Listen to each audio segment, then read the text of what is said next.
All right, on this episode of the web series build, we're at episode 3. Right now we're going to get the compressor mounted. The air shocks and the compressor and the air ride on this were actually purchased used.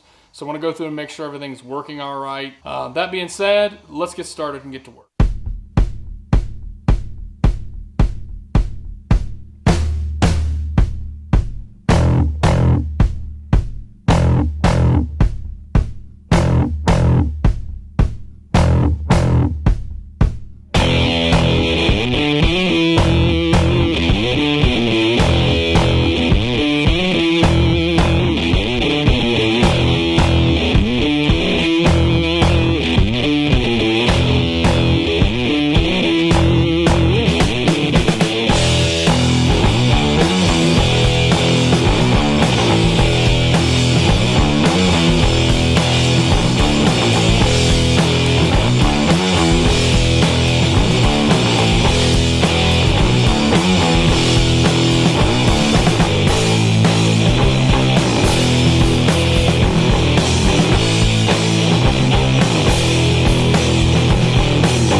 Alright, now that the compressor is all sitting where it needs to be, and I've plugged the air lines in and made sure that the wiring was all hooked up, I want to go ahead and tuck all that stuff away, get it all zipped up and out of the way, and get it all hidden so you can't see it.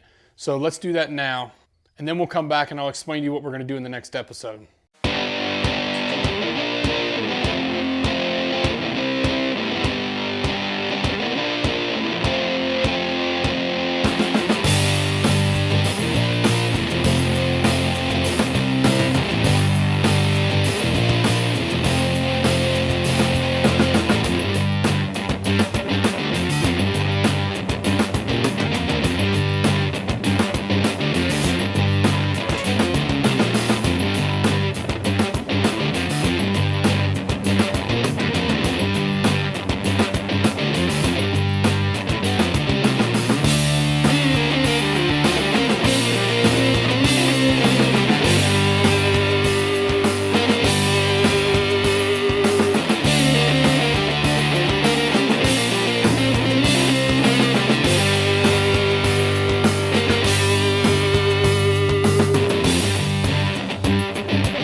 So my current thought process is the wiring itself. Like I said, this kit was purchased used, so I'm not really a fan of how they just bunched all this up and then zip tied it all together. So I think I'm going to pull all this back apart when I do the final assembly on the bike. But right now I just have it zipped up here to keep it out of the way.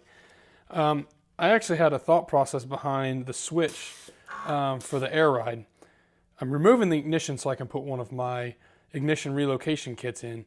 So I may actually build a bracket off of these two bolts that hold the ignition on and actually mount the switch right there. So once the side cover is put on, you'll be able to reach down here, and the switch will be actually just hanging off of here, and you'll be able to flip it up and down. I think that'll be out of the way. I don't really like the idea of having it on the side cover, because anytime you need to remove this side cover for anything, it's automatically going to be tied to the switch. And when it's tied to the switch, you would have to unscrew the little screw that holds the switch on and then pull the switch off of the side cover, and I really don't want to do that. So I think this is the perfect opportunity to use these two bolts to mount the switch there.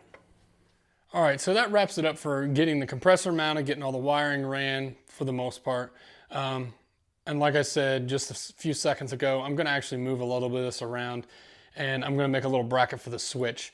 But that pretty much buttons up the air ride part of this.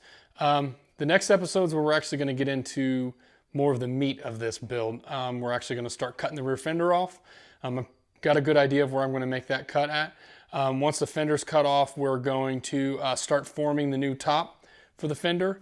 I got a good idea of what that's going to look like, but I'm not 100% yet. I got to get lengths based off of what's going on over here with this front fender. I want them, when the bike is aired out, I want both fenders to sit equal distance to the ground. So I really want that linear look as the bike is sitting parked. And then we're going to go ahead and remove all the wiring, the lights, and all that out of the factory fender, because it is going to be cut off. And I want to preserve some of that wiring because I'm going to reuse some of that on the custom lighting that's going to go on the back. So thanks again for stopping by the channel. Make sure you like this video. If you have any questions, put them down in the comments section, and subscribe to our channel. We're going to try to do one of these web episodes every Monday at 8 p.m. Eastern. Thanks for stopping by, and I'll see you in the next one.